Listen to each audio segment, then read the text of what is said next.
Here in Australia, we are creatures of habit. This can be seen in our takeaway stores across the country. Before the burger store rush in the 2010s, there really was only one burger. A burger with a lot. First, we're going to mince our own beef for the patties.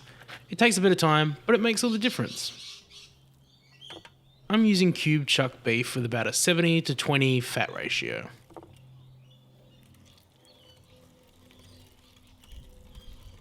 If you really can't be bothered mincing your own meat, head down to your butcher and ask them to do it for you.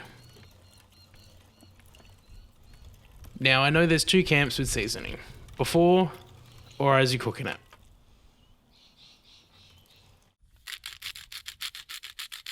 To make it authentic, make sure you season beforehand.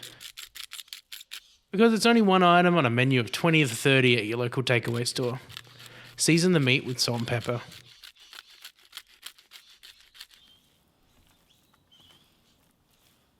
Continue with the method of everything needs to be prepped beforehand so it can just be slapped on the grill, take a handful of mince and form a 1/2 inch patty.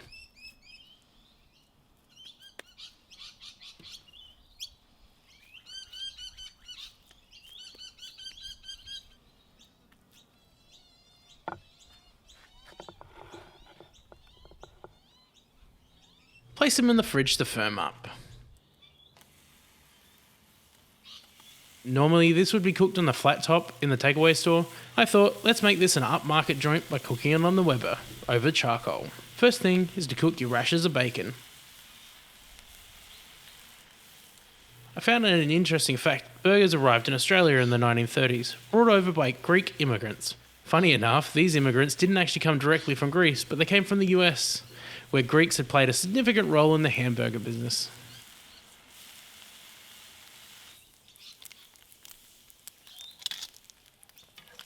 Once the bacon is cooked, remove from the pan.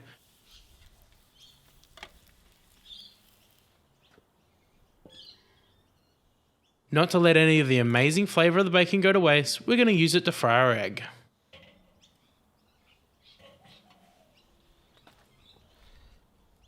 An egg on a burger might seem pretty out there for anybody other than Australians, but when you find out what else we're adding, the egg won't seem that strange.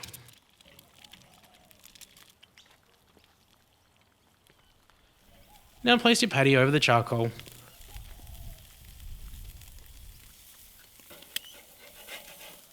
After about a minute, the patty will stop sticking to the grill and you'll be able to rotate it.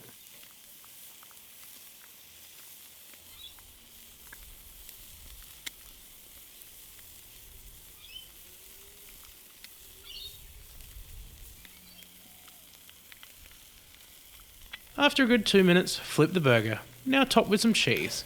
I do agree that American cheese is the best on a burger. For this to be authentic though, we need to add cheddar cheese slices.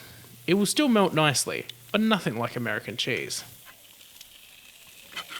Flip your egg and let it just seal before removing from the pan. Toasting your bun on the grill is important. As you'll see, the toasty bun is crucial to sucking up all the moisture from all the ingredients in this burger. Alright, it's time to put it together. Start with a layer of iceberg lettuce.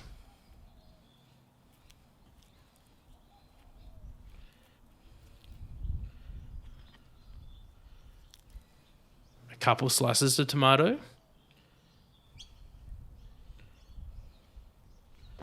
Now for what makes it Australian. Slices of pickled beetroot. Another popular story suggests that Australians began placing beetroot on the burgers as a prank for the American Marines stationed here in Australia during the 50s. And while it turned out to be tasty, it kind of stuck. Now a slice of pineapple. Some like to grill it, but personally, I like it straight out of the can. It adds a freshness and a sweetness that cuts through the huge amount of other flavours in this burger. Then the patty goes on top, followed by the bacon,